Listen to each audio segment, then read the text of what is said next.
Démarrage ce lundi 20 juillet 2020 du baccalauréat session de juillet 2020 sur l'ensemble du territoire national.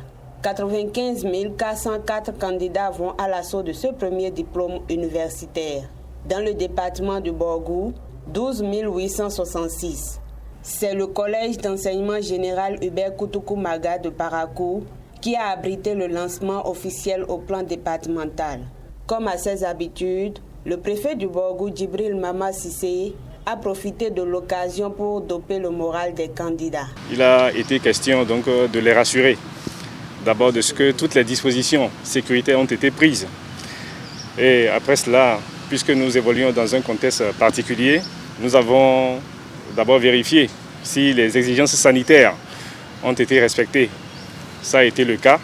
Alors nous avons demandé aux candidats de garder leur calme, de ne pas céder à la panique ni au stress et surtout d'aborder les épreuves avec calme et sérénité. Notre souhait, c'est que nous fassions 100% dans le département. Mais ça reste un idéal.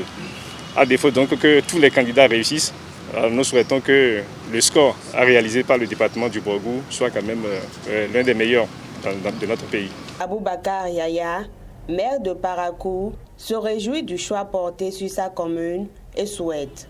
Effectivement, c'est une grande joie pour ma commune, ma municipalité, d'abriter et d'avoir cette chance-là.